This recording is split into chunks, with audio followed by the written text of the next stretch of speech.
بسم الله الرحمن الرحيم.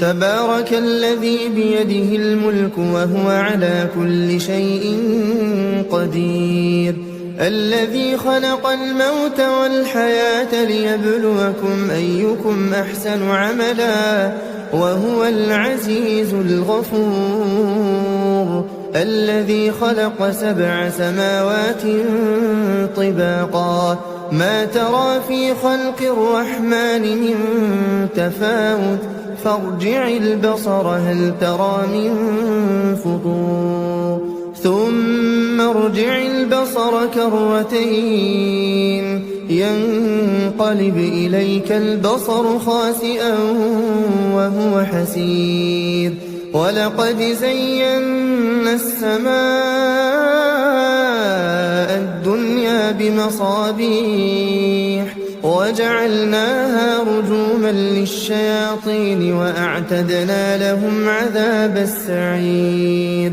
وللذين كفروا بربهم عذاب جهنم وبئس المصير.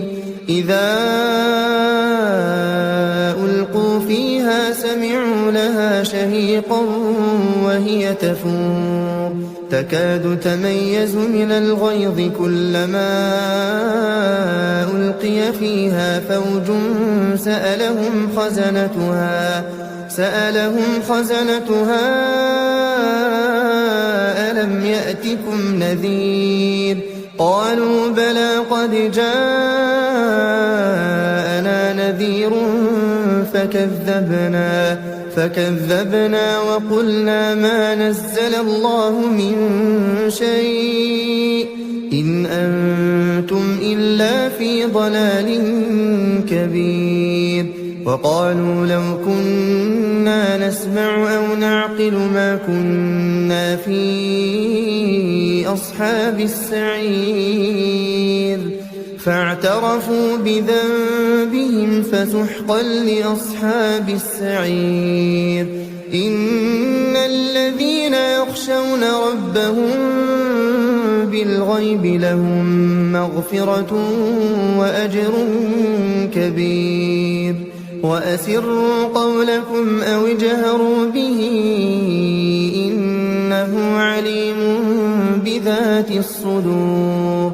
ألا يعلم من خلق وهو اللطيف الخبير. هو الذي جعل لكم الأرض ذلولا فامشوا في مناكبها وكلوا من رزقه وإليه النشور. أأمنتم من في السماء أن يخسف بكم الأرض فإذا هي تمور أم أمنتم من في السماء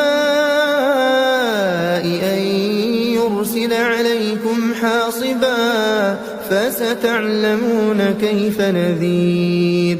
ولقد كذب الذين من قبلهم فكيف كان نكير. أولم يروا إلى الطير فوقهم صافات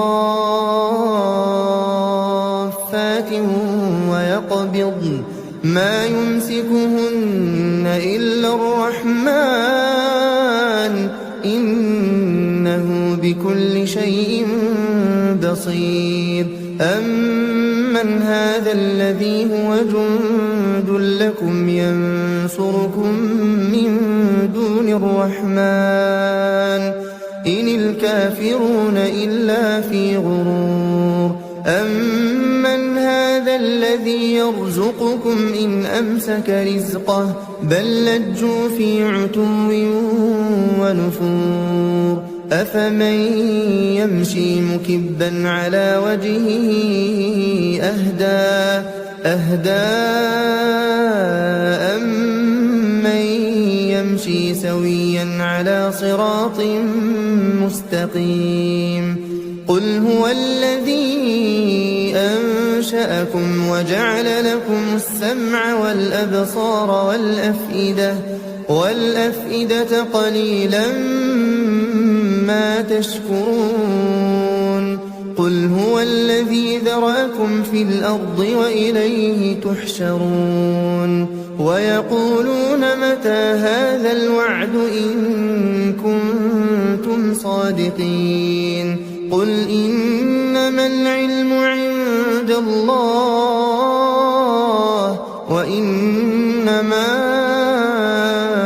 أنا نذير مبين فلما رأوه زلفة سيئت وجوه الذين كفروا وقيل هذا الذي كنتم به تدعون قل أرأيتم إن أهلكني الله ومن معي أو رحمنا فمن يجير الكافرين من عذاب أليم قل هو الرحمن آمنا به وعليه توكلنا فستعلمون من هو في ضلال مبين قل أرأيتم إن أصبح ماؤكم غورا فمن يأتيكم بماء